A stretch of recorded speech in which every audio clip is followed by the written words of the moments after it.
right, fam. Welcome back to Rise and Grind, the second one of this week.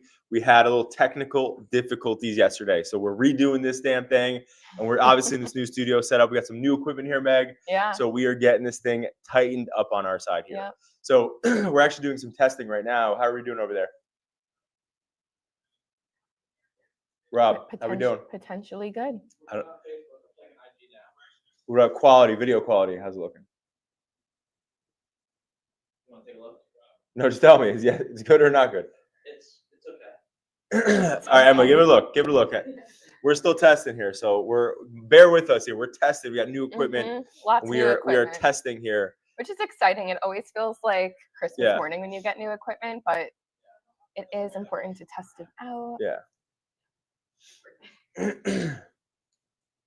So how are we looking? We're looking good.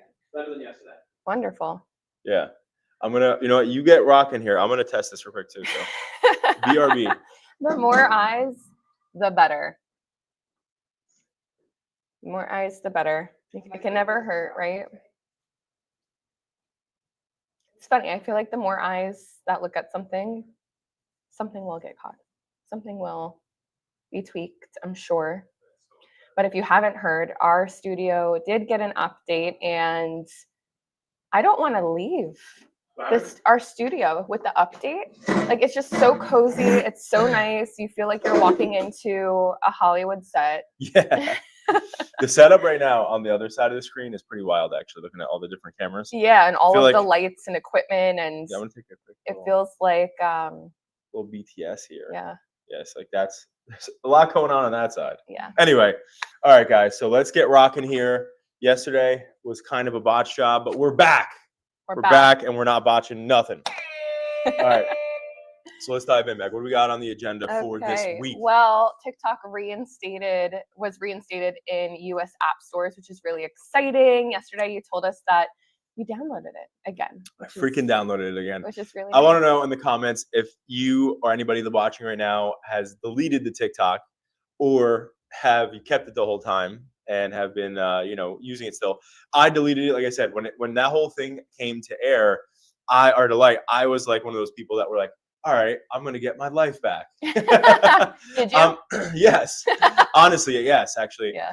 Well, it's just like, 'cause you're mindlessly scrolling for so long. Yeah. That, like, and again, it's not like I wouldn't be doing it in like, like when I'm at work, Right. but I would be doing it like if I'm sitting at home and like I'm in the bathroom. Mhm. It would keep me in the bathroom actually like 10 minutes. Yeah. Right? Like, Totally get it. or like if I was like, I don't know, in just different moments like that. So Yep. I'm like, you know what, let me get this back.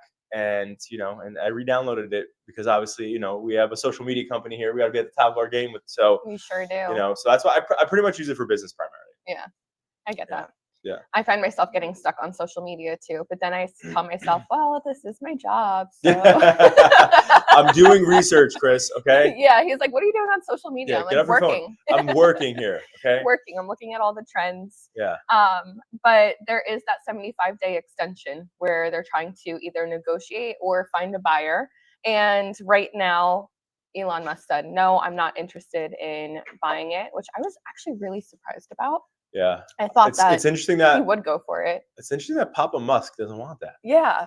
I feel like there's so much opportunity, and it's already so well established that it's something that maybe he would Uncle be Musk is interested better. Uncle Musk. Yeah. Uncle Musk. But we also have Mr. Beast, who's interested in purchasing it, which I think if there's any buyer, he is the best fit, just because he's also built his name by putting out different YouTube videos, by building a social following. So I feel like he understands the app because he's a user of it. And he's a creator. So when I think about everyone who makes their living off of TikTok, what better person to run the app than someone who also makes their living off of creating content. How old is he, by the way? I don't know. I think he's pretty young. If you had to take a guess, how old do you think I feel like he's like maybe like under 25. He's 26. Ah, okay. Wow. He's my brother I Brandon's thought he age. was actually a little bit older than that. I was going to say like 28, 29. For 26 years old, he has figured it out how to Yeah. get huge Yeah. companies Was- to sponsor his yeah, games. And Right. Well, he's hanging. This is the one thing though that like we say time and time again, especially for if you're into something, whether it's business or a passion project or your health or you're trying something, that you want to do in your life. If you hang in it long enough, eventually you have to get better at it, or eventually people start Yeah. noticing you. And he's been doing YouTube and video content for a very, very long time. Yeah. And so it's no surprise to me that this dude blew up and is doing crazy numbers. He's putting up, see, before, like I would joke around before I had kids, I'd be like, oh, it's Mr. Beast numbers. But now I call them Miss Rachel numbers. Because if you're doing Miss Rachel numbers, that means you're doing over 100 milli yeah, that's per video. And also obviously he does that all the crazy. time, obviously. But what a simple idea that makes her so much money, right? And so many kids she's are on so Netflix now. obsessed. Oh, really? She just got a Netflix deal. She's on Netflix now. Wow, good for her. Yeah. That's And actually honestly, really impressive. the only thing that I was thinking is like, if you have kids and you're watching Miss Rachel on YouTube, the only benefit to being on Netflix would be that you don't have to get, well, actually Netflix has ads now too, unless you have the premium version. But it's like, me personally, I mean, because YouTube for like little kids like that, they always want to see different types of videos. So it's like, I can't picture myself going to Netflix to watch Miss Rachel.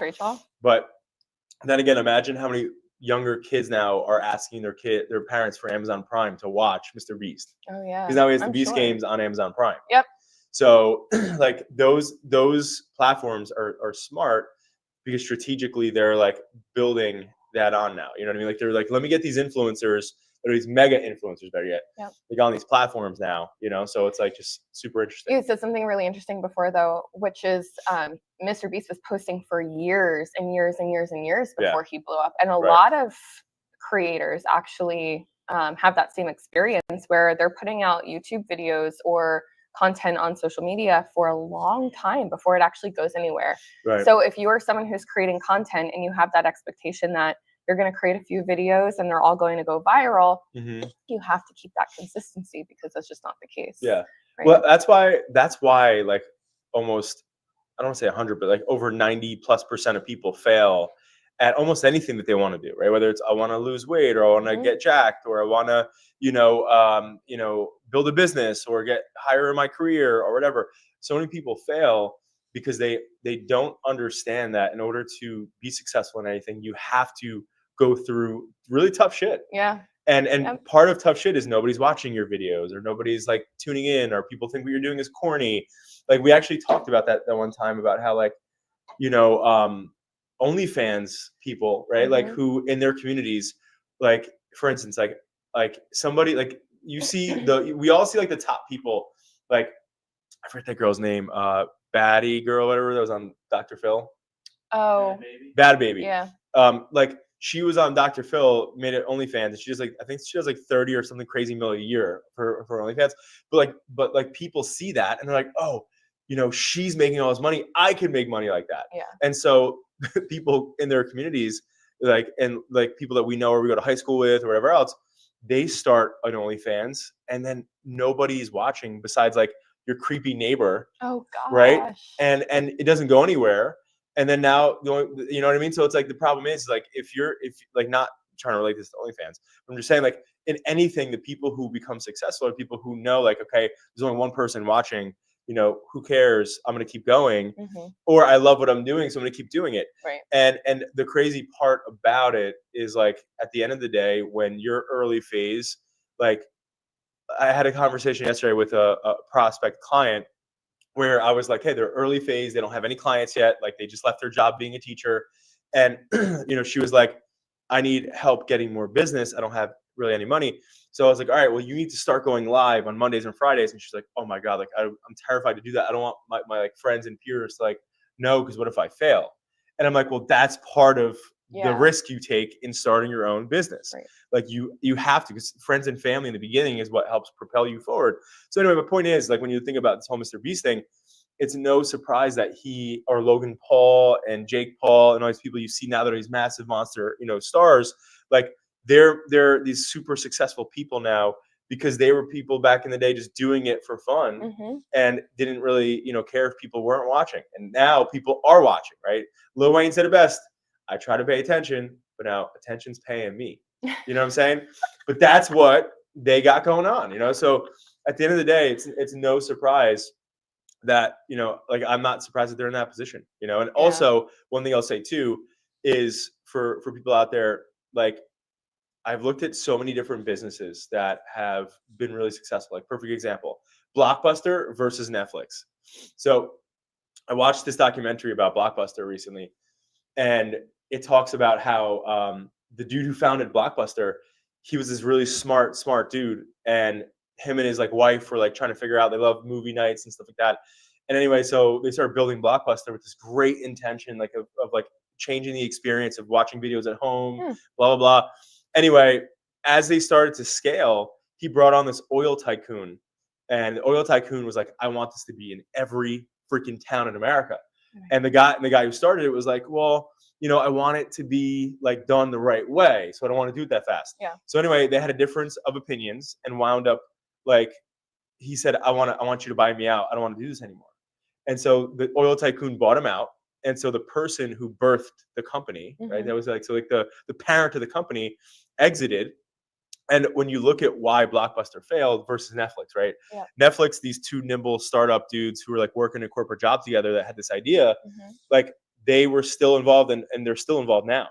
And Netflix almost died a million times as a company. But when Blockbuster almost died, it was just an investment. It wasn't this person's life because it was somebody who was an oil tycoon. There's no passion behind it. Correct. So when you look at a lot of these companies like Amazon or Tesla, when Tesla almost went belly up and Elon Musk was sleeping in the factory and like getting after it, like for like literally not sleeping for like 2 days straight and working his ass off, literally it came down to the fact that he was not going to let it fail. If that was just an investment for somebody or like some sort of, you know, it was just an investment, people wouldn't be sleeping in the factory. They wouldn't be seeing it through that to that level of detail.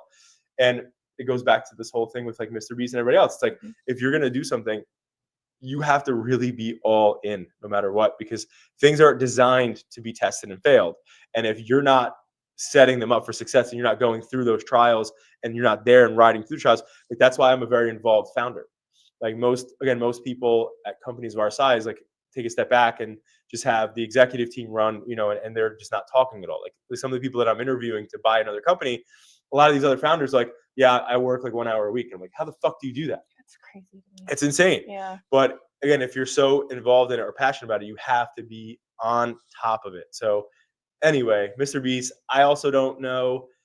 Like I said too, like every time he's interviewed, he just kind of, again, he could be playing a card of hands a certain way, but he just comes off like he's stupid. Yeah. Like they'll be like, oh, I feel like it's intentional. Yeah, it's like, well, you know, how much money do you make? Oh, I have no idea. I lose a lot of money and blah, blah, blah. He always acts like he doesn't know. Yeah. But so like that's when I think about running a platform. It's like it's fun building a set and building these different things. Now, again, it takes a lot of work, so I'm not discounting that. But when I think about TikTok that has so many users, it's a crazy platform. You know, obviously he can get the funding. People want to buy Mr. Beast's brand. The Chinese have been on him to try to buy his brand. So either way, we'll see what happens. I think about what Zuckerberg recently said on Joe Rogan's podcast, though, where he was like, it became where I'm responsible for the freedom of speech for isn't that crazy? Billions of people. So insane. And I feel like there is so much responsibility that comes with that. So and TikTok's just the same as Instagram and Facebook. It's like, how do you filter out what's real or what's not real, what someone can say or someone can't say? I don't know if Mr. Beast is ready for that responsibility, but to your point, there's a board of people, there's teams of people that also help to run that. They need a visionary is what they need. True. That's a good point. A visionary, and they just need a US leader to make everything go away. Imagine though, because Trump right now is saying that he wants America to be 50% partner in the actual organization, and he wants to start making America get involved in businesses, which is such a crazy concept that I love, obviously being like a business owner. But no president's ever thought that way, which is so cool. So like, the government would be part owner. America, like the country would. So like as an example, let's just for easy maths that it does $1 billion a year, right, in revenue. So America would take on 500 million in profit that the country would make. Interesting. So he wants to start doing it that way. And it's just such an interesting thing. I've never seen anything like that. Obviously, most of us have not. Yeah. But we'll see how it shakes out, though. I highly doubt that they're going to let America buy a piece of it. That'd be crazy if they did. Yeah, seriously. Yeah. But you never know. I wouldn't be surprised. Yeah. Yeah, interesting. Yeah. Instagram came out with ways to understand their algorithm, and they're saying that the good signals are how long somebody stays on your post. So some ways to go about this are you can either post long form content with a really good hook in the beginning, because why would somebody watch your video if it's boring Right. to begin with? Right. Or you post a really short clip with a hook and a really long caption, so that while someone's reading your caption, that video is replaying over and over and over again. Those views are going up, and the algorithm sees it as content that people want to consume, so they'll push it out to a wider audience. Right. So I know that likes and saves and comments all matter as well, but the algorithm is really favoring content that people want to stay on for long periods of time. Totally. Yep. What's content that keeps you engaged? A lot of storytelling content. Like, I find myself saying, for the long form content that I consume, it has to start with a really, really good hook. Like something where it's like, I had X experience and let me tell you about it. And now I'm like, well, that's a really, and I go to that place and I don't want to have that experience. Right. Um, People say you got to beware of Megan's Explore page. You don't know what you can find. it's like a crazy place apparently. I think it's like lots of puppies. And that's what Megan wants us to believe. Yeah, I think it's lots of puppies and a lot of like astrology type stuff. Yeah. Like, oh my god. yeah. I've become so fascinated with space recently. It's literally insane. Like, I'm Really? obsessed. I think I talked to you about it in the past, but like the whole like time dilation thing Oh yeah. and like that stuff. And if like you don't, Interstellar. yeah, type if thing, you don't know what that is, guys, definitely watch Interstellar or YouTube or TikTok. Time dilation. But what's so wild is, so like right now nobody can go the speed of light, and that's the only way that we can technically go into the future. Is if we have a rocket or some sort of mechanism vehicle that can go speed of light, we could technically go so far deep into space that it would take us like 15 minutes to go where it would normally take us millions and millions of years to get to.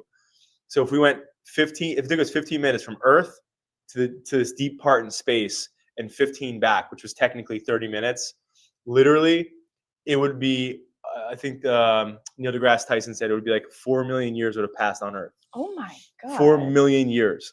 So when you think about that, and the way that they explain it is like with time dilation, because time moves faster in space. So when you're going out there and the rate of speed of what's happening on Earth, by the time you get back, it's literally 4 million years later. That's crazy. Is that insane? Yeah, that is. So that's the actually whole crazy to think about. Yeah. That's why. Well, and right now, what they're saying, him and that, I forget the British guy's name. That's like this super smart space dude too.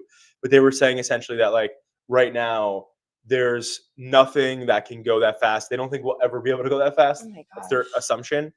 But that's the crazy part to me about space right now. Have you seen Three Body Problem No. on Netflix? That's a good show. You should watch it. It's a space thing. It's basically about space. Like what you're saying, like we can't go that fast. Yeah. But to me, any aliens who are coming like on their way to meet us, we would have all these physicists get together and try to figure out how to get a rocket out there. But so much time. By the time the rocket meets aliens, it would have been millions and millions of years. Right. On Earth. Well, that's what this one guy on Joe Rogan was saying. He was like, because when the drones things was happening in Jersey, he's like, everybody's freaked out about these things being aliens. But he's like, if you think about how far away these planets are, in order to get to us to have like life form, like I think the one, I forget the hell it's called, I think it's Europa, is one of the most inhabitable planets, and it's very, very far away. It's farther than Mars. And essentially he's like, if one of these planets, they came to us, by the time they got back to their planet, it would be the same concept. Yeah. They'd go back to 4 million years later just to get to Earth, and their tech would be so outdated that it wouldn't make sense. That's crazy. So he's like, when you think about like how Earth had to form, whether you believe obviously in a higher power or not, like all of the right things had to happen in a sequential order. Like for instance, if that asteroid ever hit the Earth that killed off dinosaurs, right? He's like, if that happened before the dinosaurs, humans wouldn't be alive because dinosaurs would eat us all. Everything happens for a reason. Right. But no, but it's like he's saying like when you think about that on other planets, the sequential order of this happening, it's like such a small, it's an insane percentage. Yeah. He's like, so like that's, I don't know, he was saying that on Rogan, so I think it's a good thing. But like anyway, turning into a space nerd. I love that. I gotta get a telescope. We got a telescope. You should. I have one. Yeah, I'm gonna get a telescope. Yeah, Yeah. you totally should. Yeah. Yeah, I'm gonna get one. Yeah. Do you have it on Amazon? No, I don't know where I got it. I got it for my birthday a few years back. Mm. And it's one of those that like hooks up to your phone so that you can zoom in and see. How often do you use it? Not as often as I was gonna the- say that's the only reason I haven't Yeah. bought it yet because I'm like I'm gonna buy this thing. It's be a dust collector. Yeah, it's basically just like a piece of decoration. Yeah, because after a while, it's like you see the same stars, and it's like okay. Yeah. Like in It's my cool when everything like last month all of the planets lined up. Mm, Did you hear about that? Like no. most of the planets lined up in one straight line, and Mhm. that was pretty cool to see. But otherwise, I don't really use it. That's what I'm saying. Yeah. Yeah. So and I have my backyard because like it's like really dark at night with the woods behind me, so like I can, the stars are like really bright. So I don't know. I think I'm gonna get one. I'm gonna do it. You I'm gonna should do it. Yeah. treat yourself. I'm gonna treat myself. Yeah. All right. I think So Shiro. so. And, all right. So the last thing I'll end on is just again going back to content creation and like I'm gonna beat this till it's a dead horse forever. But like at the end of the day, when we're thinking about creating content or the content that we're putting out there for people to absorb, it's really important to understand that at the end of the day, right now, especially, people have been so plugged into social media now for well over a decade. And they know what they like and they know what they don't like. The reason why TikTok is doing so well is because people like change up of content. Like if I'm sitting there, I'm watching a guy get hit by a car, I'm watching a guy fight somebody, I'm watching a political thing, I'm watching all these different things that are keeping me plugged in. And we have to think about how we can tailor that type of stuff to our audiences. And we literally just put out a piece of content yesterday about this, of me talking about this, where it's like us saying, hey, your followers don't want to see salesy shit. And it's the truth. People don't want to see salesy stuff. They want to see things that are fitting into their lifestyle. Like social media is not about being disruptive. Like you hear that stuff all the time. It's about how can you create content that's going to entertain, make people stoked about what they're seeing, fit into their lifestyles and make them laugh, make them feel, some type of way. And if it's not doing that stuff, then it's not going to perform well. And that's the thing. It's like when we look at adapting social, we had a period of time where we were posting statistics and like marketing things that were like good things to help people understand how marketing works and how marketing doesn't work. But what we noticed is that things like our engagement fell off and we were like just in education mode. When we went back to like our podcast and like having entrepreneurial content and like video content like this, our engagement rose and our followership rose and our views rose and all that stuff. So it's like at the end of the day, we have a B2B, type of followership. People who own businesses or want personal development or want to grow their brands, they follow us. So I have to create content that's more engaged with that. And you have to think about that for your business or your brand. And the one thing is, I want everyone to know this. If you're a career professional, so meaning if you don't own a business, don't think for 1 second that you should not be representing yourself and your brand, right? And yes, you are a brand professionally on your LinkedIn as an example, or on your Instagram. At the end of the day, people, again, they get new job opportunities. They get cool things that happen. They do all these different things when it comes down to them, like putting out into the world who they are. And that's why I love when people are like, I'm not a salesperson. I'm in tech, or, I'm a teacher, or I'm whatever. If you have eyebrows and a pulse, you're a fucking salesperson, right? You had to sell your spouse to fall in love with you. You had to sell yourself to get a job. You have to sell an idea to get a promotion. There's different things that you're constantly selling yourself on. So if you think for 1 second that you're not a salesperson, especially if you have kids and you're trying to persuade your kids to do shit on a daily basis, you're lying to yourself. But at the end of the day, it comes down to you have to understand that your personal brand is also a reflection of you. And I use this example in the past, but I have a friend who was constantly on LinkedIn, putting up great pieces of content, was new in an industry, in the HR industry, was constantly posting great authority figure type content. And then next thing you know, she wanted to get a job in that space because she was doing it before getting into the HR space and recruiting. And next thing you know, because she had a big amount of followers, she had all these people liking, engaging with her LinkedIn and stuff. And then she went to go get a job, and she had a big job, and she's new. She this is her first time in this industry, but because she had such influence in it on LinkedIn, they gave her the freaking job. So what does that mean? When your brand is represented properly on social media, it helps you elevate what you're doing. So when we're out here talking on a day-to-day basis, or if you follow Adapting Social and we're saying things to businesses directly, you can apply this to your personal brand and your own personal career too. Because again, don't mistake it. You are also a reflection of your brand. So if you're just posting stuff that's just funny all the time, or it's not showing your expertise, then if you're ever out there in the market looking, then you're going to be bypassed versus the opposite way. So at the end of the day, again, look at the type of content you're putting out there. Do you look like an authority figure? Do you look like somebody who, is an expert in something? If you do, that's great. If you don't, then it's not going to help you. And right now it's a big deal. It helps a lot of people get, jobs and opportunities and other things like that. So, but anyway, happy Tuesday. I hope everybody crushes their week. We will see you on Monday at 9 a.m. next week, guys. Thank